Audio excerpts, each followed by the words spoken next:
Hey everybody, welcome back. Brand new Take Aim, and excited to get this third installment out of the Summer Management Series. First episode was Michael Hunsucker from the Heartland Bowhunter. Last week we had Blake Aradon from Unfiltered Outdoors. And this week we have Joe Suron. You might remember Joe from the Outdoor Channel, Sportsman's Channel, Hallowed Ground Outdoors. It was a great show that was on. Joe's still in the industry doing a lot of stuff for a lot of different companies, but he manages a really nice piece of ground in northeast Iowa, his family farm, so we get to hear Joe's management plan for that piece of ground. It's a great episode. You won't want to miss.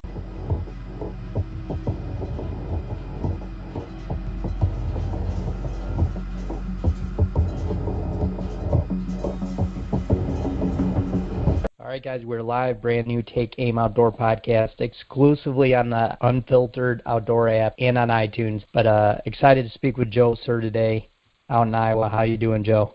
Good, man. Thanks for having me on. I appreciate it. Not a problem, man. But I've known of you for a long time, Joe, and some of the things you've done. But if you'd like to kind of get into it with some of our listeners about some of the projects from the past that they may know you from or what you're doing now, let's go ahead and talk about that, because I know you kind of are a man of many hats, so to speak. Yeah. Well, I guess kind of grew up hunting and fishing, raised in northeast Iowa, so hunting, and especially deer hunting, was kind of just what you did. And that was a passion from a young age that was blessed to have, family who did a lot of whitetail hunting, and had my grandparents lived on a farm in Iowa, so by default that kind of just was passed down to me through my grandpa and then my dad. And when I came back from college, I had plans of going into another career path, and just kind of started to watch outdoor television and stuff, and just thought to myself, hey, it'd be awesome to do something like this for a living, and completely ignorant to what that actually meant. And I never picked up a camera or edited or anything like that.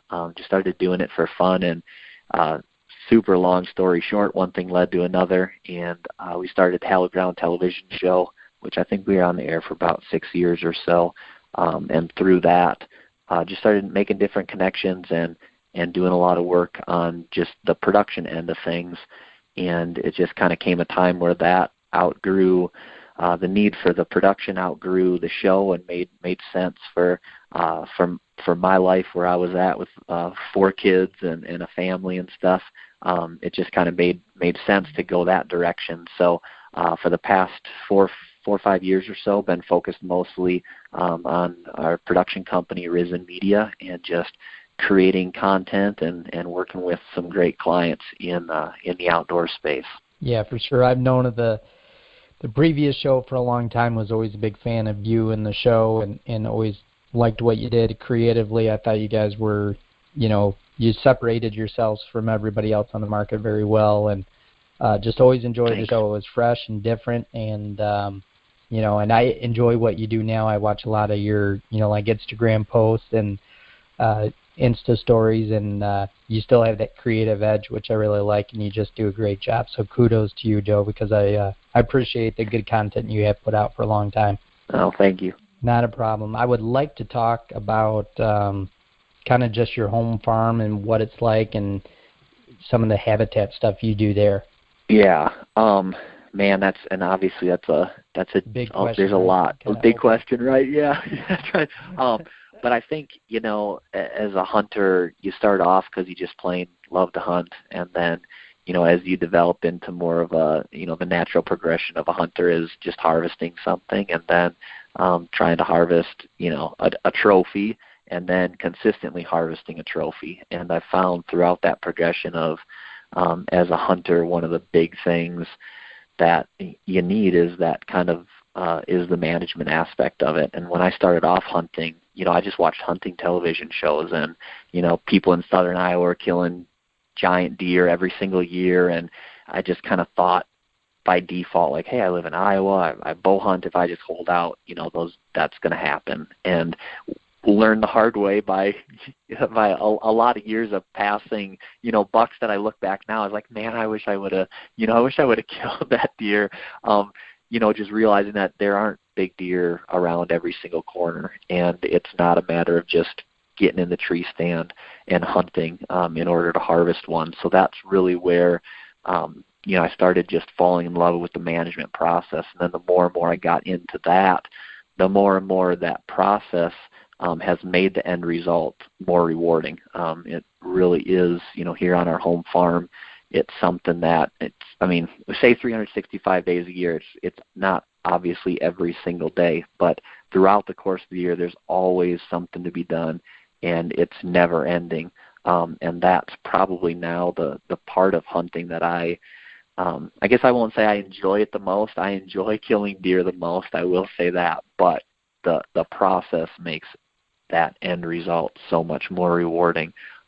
So we pretty much, I guess just a little background on this, the farm that I spend 90% of my time hunting. It's a family farm.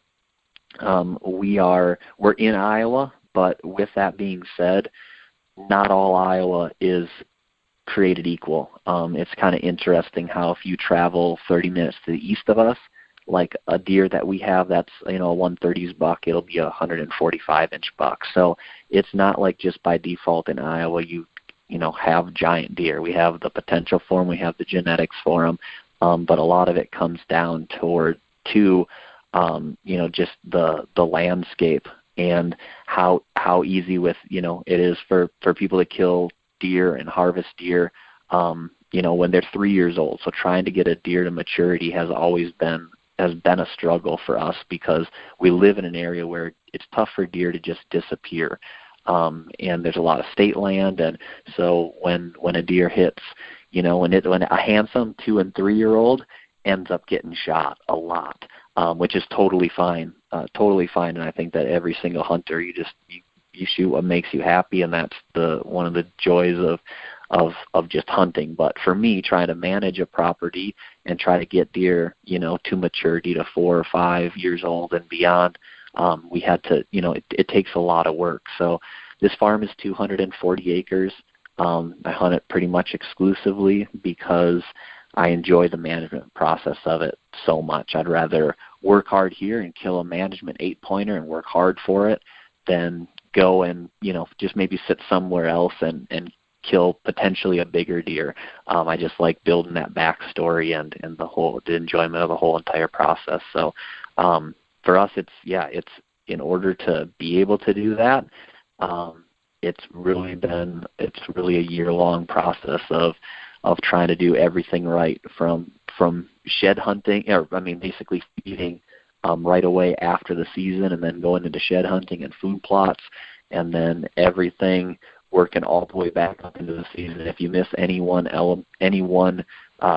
aspect of that process, you're hurting your chances of being successful the following fall. So we just really try to work and do everything right and constantly tweak and make changes, and then hopefully it results in filled tags.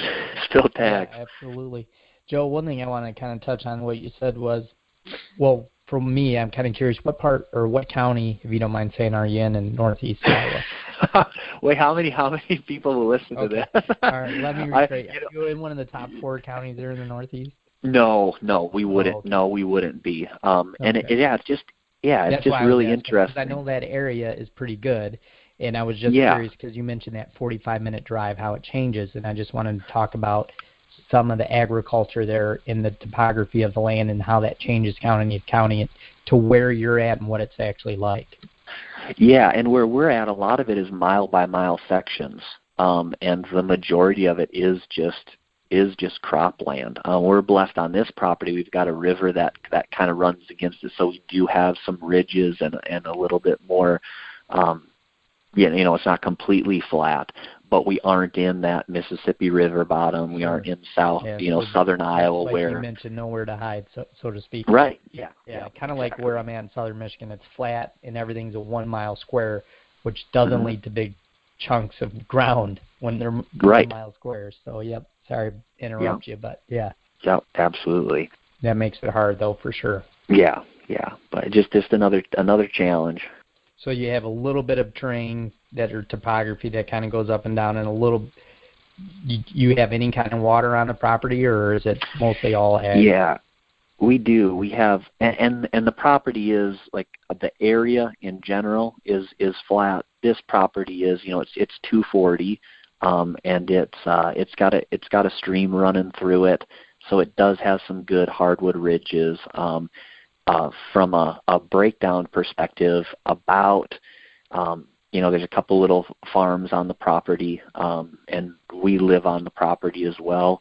So if you kind of take out, the houses and buildings and little fields around them, it basically comes down to about 100 acres of woods and then 100 acres that are enrolled in the CRP program.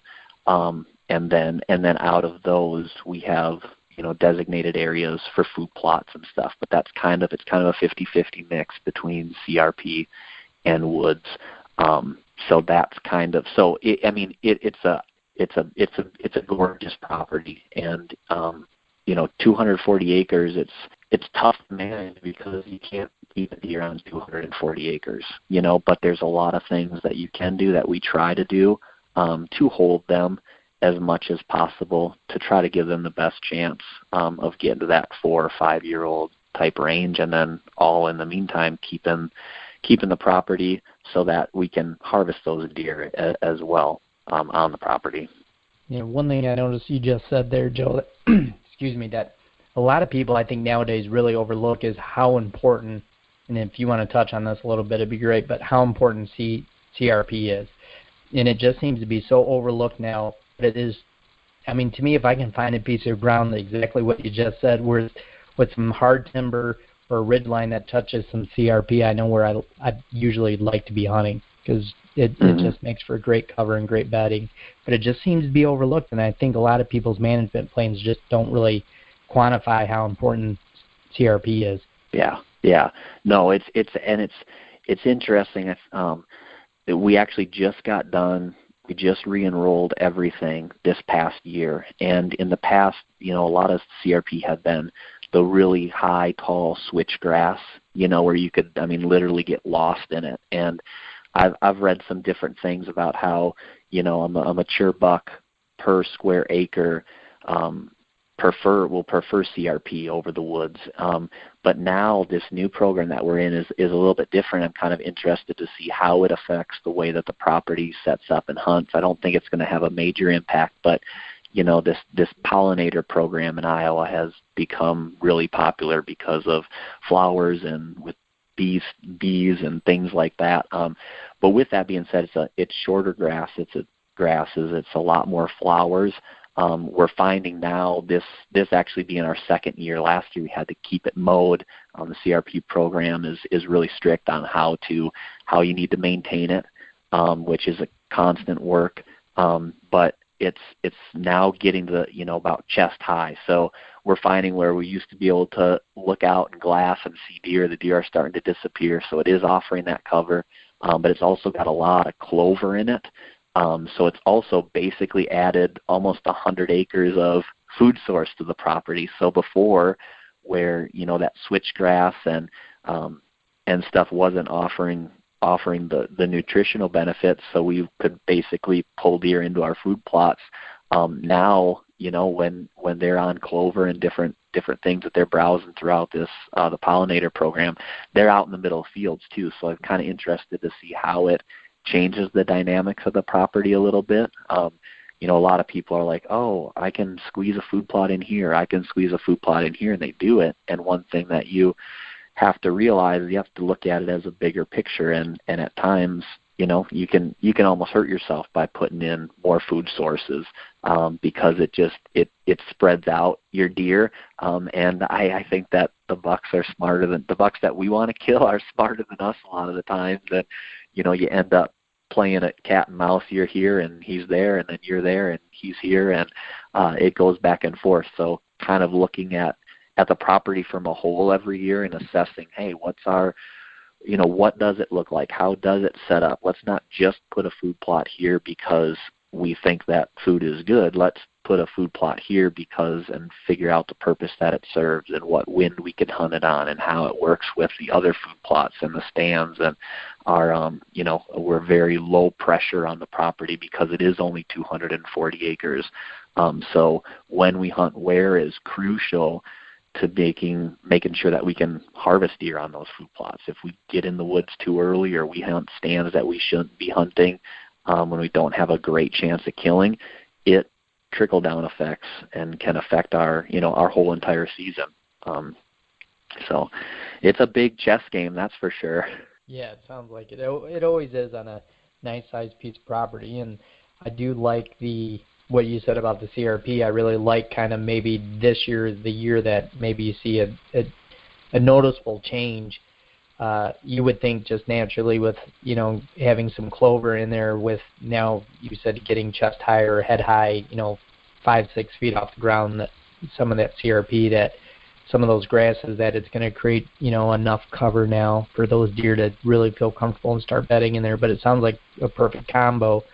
But Joe, like on that side of things, how do you go about, if you want to share with the listeners, so to speak, of following what the Iowa DNR wants with the CRP and some of the changes, and do you look at those changes with your overall plan for the year, if that changes at all, like some of your food plots and greens and crop fields, stuff like that? Yeah, so it's usually like a 10-year term. So we know now for the next 10 years it's going to remain pretty consistent, which is nice. So a lot of the maintaining the CRP is burning in the spring and just keep it to make sure that we're that's growing the best that it can, getting trees out of there, making sure that it's clean, and then knowing that one of the things that it affects is we don't plant a lot of clover around here because the deer can find it everywhere. So I think that's one of the changes that is going to be, that's not going to be such a coveted food source if you have a little quarter-acre clover field, because once they step outside of that quarter acre, they've got another 100 acres to go browse on where they're also in tall grass and are much more safe. So I think that's probably one of the things that it's going to change this year, and we're going to be playing with a little bit. We don't do a ton of clover anyway because it is in grass, and farmers do plant it around the area. But that's definitely one thing that I think is going to, just the draw to that clover isn't probably going to be as great with 100 acres all around us of it. Yeah, for sure. No, that's understandable. One thing I always think that I think a lot of people kind of overlook too, Joe, and maybe it's definitely something I don't think a lot of guys talk about, but do you pay attention to what your neighbors do, and so to speak, do you follow suit in what they're doing? Not QDM wise, but I'm talking your management plan. I really kind of beg to differ that it's important to do kind of the opposite of what they're doing, because and I know deer are sort of lazy by nature, and if they can get food 10 feet away, that's where they're going to get it. So if you're following a suit sometimes with some of your neighbors, sometimes that's counterintuitive.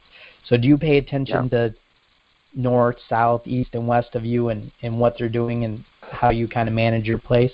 Yeah. So this will be, maybe there'll be people who can relate to this and maybe there won't. So we are, a lot of places and a lot of people that you talk to, it's like, oh, the neighbors have a management plan and this and that. Our neighbors don't. Like, a lot of it's crop ground, it's fence lines. So a lot of times, we've got state land around us. So obviously we can't control what, it's a lot of it's gun hunters.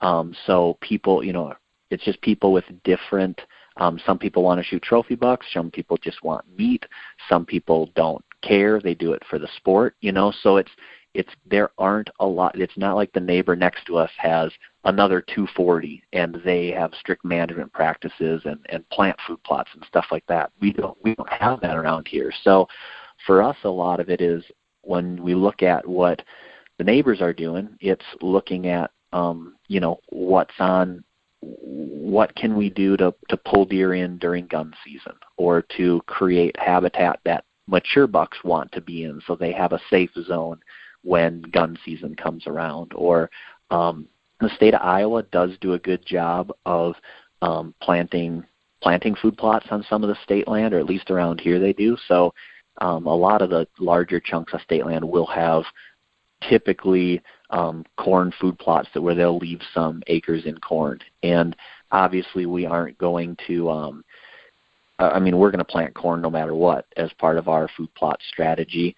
But also when they rotate that around, what that affects on our property a lot of times is deer, the way that deer travel, especially during late season. So sometimes they'll have it closer to our land. Sometimes maybe it'll be on the way opposite end of the state land. So that might determine how we hunt late season, even during, through in those transition areas. We do a lot of hunting over food plots because I want to have the least amount of impact on the property as possible. But I am especially early and especially late. If we've got tags to fill, I mean, I think that deer hunting is pretty darn simple, and we've been very successful right off the bat in October when a lot of people don't hunt mornings, and we've been successful late season where a lot of people only sit on food. In the early season, we hunt mornings because we know where they bed, we know where they eat, and if we can get in and out clean in between that, and I mean, there's a good opportunity to shoot a deer, and late season, same thing. We know where they bed, we know where they eat, whether that's on our property or whether that's even traveling to the state land, or, a farmer did a poor job of getting their corn out that year, and there's, where deer are feeding, changing those hunting tactics and getting in between them. It's not all shooting deer on food plots. It's, getting to them in between points A and point B to be successful, and that stuff changes each and every year. Yeah, for sure. I mean, I like what you're saying there, too. It sounds like you use a lot of, let's call the green food plots that you would potentially plant as more as something extra for the deer, and you're not really pressuring them there, which I like, and I think it's a great idea. Mm-hmm. And like you said, especially being surrounded with state land, that's a good way to just give them a safe zone and let them be kind of free and not pressured. Joe, is there anything else you do to kind of like habitat-wise, safety-wise, I'll call it, to just give them sanctuary just to be at? Is there anything special you guys do for that? Yeah, a lot of it is just plain from a pressure standpoint. Like, it's funny. Like, I look back, let's say 5 years ago, to we hunted in the woods a lot. We were always in the woods, and I look at when we stopped hunting in the woods and we started hunting smart on the perimeter and hunting food plots on the perimeter, the quality deer and our success rate went up drastically. So I think that's been probably from a safety standpoint. What we try to do is we try to create the bedding, which we're 100 acres of woods. That's primarily, they'll bed in the CRP. They'll bed on fence lines in the CRP and stuff, but the majority of the time when it gets to hunting season, it seems like and when pressure from surrounding areas push them in, the way that our property sets up, primarily they're in the woods bedding. So rather than going into them, waiting for them to come out, what we've tried to do is plant those food plots and then stay out of the woods as much as possible and plant those food plots close to bedding, which isn't difficult on 240 acres, or at least how our property sets up. If we plant those food plots close to bedding and the deer feel safe in those food plots, and we're hunting them on the right winds, and we have stands set up to where we can get in and out without them knowing that we're there, there's no reason why a buck, even on October 17th, like the middle of the quote-unquote October lull, why there isn't any reason where he gets an itch to get up and to come out and munch a little bit well before it gets dark. And we've been able to capitalize on that by kind of setting up our farms that way, by hunting that way, and by monitoring trail cameras, just kind of abiding by those low impact principles, and staying after it. On our place, I don't feel like there's a bad time of the year to hunt. I really think that from October 1st when we opened to January 10th when we closed, any single one of those days, because of the practices we've put in, we can be successful on it. Yeah, I like what you said there. Access is so key, and one thing that I think is unique is the fact that you guys said you're hunting a lot of early October. So obviously, to me, what you said there, Joe, and correct me if I'm wrong, a lot of that applies even for those morning hunts in October, which a lot of people think is counterintuitive. But are you doing the same thing? You're basically just hunting a fringe, which again, in the morning, if you're going to hunt, a lot of people hunt and they dive into the timber, which is probably the wrong thing because your odds are you're going to bump them out of the bed. But are you just basically doing that, and it's either one of those things to where, on the edge of a field or a food plot, it's going to be hit or miss, or either going to be in the bed or you're going to catch one coming in late? Is that kind of how you're doing it? Right, yeah.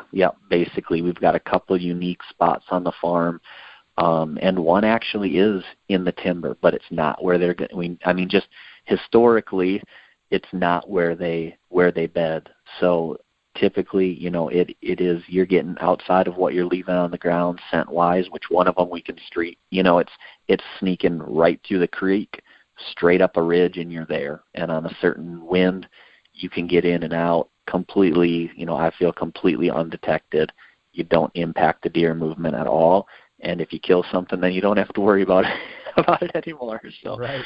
But just super smart. And it's not like, hey, October 1st through, it's not like we're hunting every single day, but when the conditions are right, a lot of times, when you talk about the neighbors too, we live in crop country. So when the neighbor has 100 acres of corn that I promise you no one stepped foot in all year in that a lot of times we don't even start picking up pictures of bucks until the corn starts coming out, or until, they start. So that's a lot of it too. When we know the neighbors are picking, hey, we know that our deer density on our property is going to increase. And sometimes that first week after they start picking, or, whether it's cutting silage earlier, when they are in their fields and eliminating cover there, we know that ours are increasing. And if we're doing a good job, monitoring trail cameras, maybe we get one picture of a buck in August, and we know there's 100 acres to the north where he's probably living. Well, I promise you, when that 100 acres is eliminated, he's got to find a new home. And, chances are it's probably going to be on us. So sometimes that first week when he's moving back in, we found, he's pretty highly susceptible to being killed. Yeah, for sure. And that's key. What you just said is using that as part of your signal to go hunt, because like you said, that deer density is about to double. So at some point, some location, some of these deer are going to be on, not saying they haven't been there before, but it's basically going to be new movement. And you're just getting that opportunity again to, like you said, hopefully put a deer tag on and get out of there. Yeah, absolutely. And it even comes into, how when and I think that there's a lot of discussion about doe management on a property and the importance of that, and not getting into that, but also just from a property standpoint, it's like, you shoot a doe and it runs back into your core bedding, and then you spend a night in there tracking it and dragging it out and everything like that. Even our doe harvests are very selective. Like, we have stands that are incredibly fringe and incredibly monitored by trail camera, to the point where it's like, this is where you go when you're gonna start, taking care of some of your buck to doe ratio and harvesting some of those does, or for the kids, when we take the kids out hunting, it's like, this is where we're going to kill a doe, and we're doing it on this type of condition. So we try not to even let, we're even selective in that, just because if we know we need to take X amount of does off the property in a year, would like to, ideally, it doesn't mean that when a doe walks by, we kill it every single time. It's very much based on a lot of other factors as well. No, that makes total sense, and I think that should be a part of everybody's management plan. And I don't think people realize some of the damage you do when some of those mistakes like that happen. A doe is always going to run back to where she thinks is safe, and where she thinks is safe is usually back towards bedding, and that is just one of the worst things that can happen. So with that said, Joe, do you guys try to do maybe some of that doe management stuff like early in the season or late in the season? Do you guys have a preference to the time of year? Yeah, a lot of it just plains. I like to do it early. I just, from a mental standpoint, I struggle late, because if we have food and no one else around does, our deer density just quadruples. So we could be harvesting those that it's not going to affect what's on our property, the other 80% of the year. And I just have such a hard time mentally if it does, like thinking that I just can't stand shooting does late that have fawns. And I'm like, man, that could have been my best buck, genetic. Yeah, I have that feeling too. I do struggle with that. Yeah, so early is, we do try to fill those tags early, and then all the way kind of up through the rut is when I'd like to get most of the doe killing out of the way. But a lot of times we're running low on meat late season, or we have always have like a late muzzleloader tag. So I love to hunt, man, and I love to shoot stuff, and it's tough for me if I have a need for the meat, and if I still have tags in my pocket, it's tough for me to not pull the trigger. But ideally, I'd like to do it early. Yeah, absolutely. I'm exactly the same way. I always think, like, who knows what deer that mother doe is shooting. Yeah, exactly. But yeah, too funny. So one thing I thought I heard, and correct me if I'm wrong, Joe, is did you say you guys don't really do a lot of clover? And if that's the case, what are you actually planting as far as some of your green food plots? Yeah, you heard me right. We do not plant a lot of clover because we're kind of surrounded by it. So we have grain is king. So we do corn for late season. We do beans, but the tough thing about the beans is that the deer just hammer them. So we've put fences around them, which has saved them. We literally, like, I have a 3-acre bean field. There would not be a pod in that if it wasn't fenced in. And by fencing it in, it will reach maturity. But if we want to hunt over it, and this is kind of an interesting, I guess, management note, I haven't really been able to capitalize over my beans because come rut, if we still have that fence up, a buck's gonna run through it. They're just tearing around with their head down, and we'll find a strand of that fence stretching 100 yards into the woods. So typically the longest that fence will last is into the rut. So I just haven't found a way to successfully keep the beans protected until late season. But what it has done is, because in Iowa our gun seasons come in at the beginning of December. So if during November, a fence goes down or we drop the fence or something, which typically the deer won't get on it right away, but once the weather starts getting bad, which starts usually around Thanksgiving time, the deer will be in those beans, and will have a 3-acre bean food plot will last about 3 weeks. And typically it's been right during gun season, which I just have doe tags usually for gun season. We try to keep our property to very low pressure and just use it as a sanctuary as a whole. But our trail cameras will go off, and they'll be, the field will just be full. But from a big management standpoint, yes, we planted a food plot. We didn't get to necessarily utilize it for hunting, but it protected a whole lot of deer for a very crucial 3-week period of time. So when we look at it as a management, as a whole, that food plot is incredibly beneficial. And I think probably one of the things that has impacted our ability to get bucks to maturity, maybe more than anything, is having that food there when they need it and protecting them from, just allowing those 3-year-olds to survive gun season. But with that being said, so we have corn, which is late season. It's phenomenal to hunt. The beans, which I just talked about. And outside of that, a lot of it is just turnips, radishes. We start hunting October 1st, and pretty much, a frost soon thereafter. So they'll be in our turnips and radishes from the beginning of season all the way until they've eaten all of them. So that's pretty much kind of our go-to greens, and they just, they absolutely pound them. This year we're going to do more of it, overseeding turnips and radishes into our beans. We're going to do that here in probably the next 2 weeks, as the weather permits, and we're doing our fall food plots. so that, even if those beans are eaten out that I mentioned, we're at least going to have some food there as well, but a little bit of diversity. So playing around with a little bit of different stuff like that this year. Absolutely. So correct me if I'm wrong, Joe, like what I think you said, which is the opposite of a lot of people, you're actually letting your beans kind of stand and not utilize them when they're green, so to speak. You're letting them basically drying out and using that towards late December when obviously the beans are brown, but to give them that food is dedicated at that time. Yes, yeah, that's right. And then this year, that's awesome. We are doing a little bit different this year, just trying it different. Before, I fenced in the whole entire beans and adhered to that, exactly what you just said.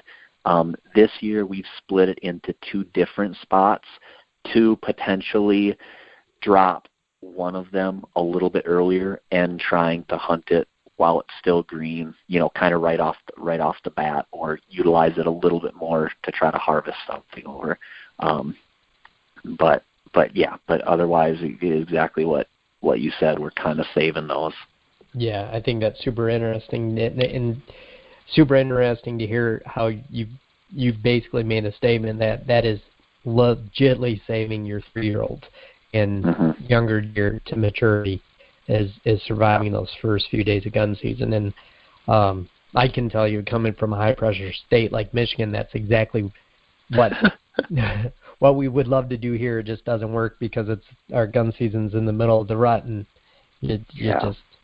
million-plus gun hunters, it's pretty hard. But if I had property of any magnitude, and that would be the exact goal, is pretty much my management plan here, just because the high pressure would be to create something just to save the deer. But I like that theory quite a bit because, like you said, they may not live there all year, but if you can get them to live there during the important times, that's huge because your odds are at some point in their lives you're going to get another opportunity with them. Yeah, absolutely. And it's, what I love about management now when we're pulling trail cameras, it's like when you start to develop a history with those deer, exactly to your point, like there's a deer right now. I know he's on the neighbors. He's not going to be, if he survives that first, 2 days of gun season, he's going to know where he has to go to stay alive. And if he does that, then, I've got a shot at him late season. That's in my, so to me, it's like that's kind of a lot of our prep work and management plan is going towards situations like that where it's not just every year is exactly the same, but how are we going to, kill that one specific buck, and how are we going to structure it this year to do that, or what do we need to change to increase our odds of that? And obviously I'm not going to be hunting him early because he's a ghost. He doesn't, you can't kill something that isn't here. So we're structuring late season around hopefully trying to, harvest him. And every single year that, those situations change a little bit. So you just kind of alter your plan accordingly. And that's just one of the things that I enjoy so much. And I know a guy that I respect greatly one time told me, he's like, we're not just hunting deer, we're hunting a deer. And I think from just the pressure standpoint, from a management standpoint, keeping that in the back of my head has been very, very huge. Those days where the wind isn't just right, or situations don't quite align, or it might not be wise. Thinking that that one mistake, those two mistakes throughout the course of the year, that even if you get busted by a doe, that buck's smarter and he's back 100 yards and he's different, and that might change his patterns and make him, you might have blown an opportunity to kill him that season. So really trying to think of not hunting deer, we're hunting a specific deer, and trying to do everything that we can to put ourselves in a position to do just that is kind of what we're all about.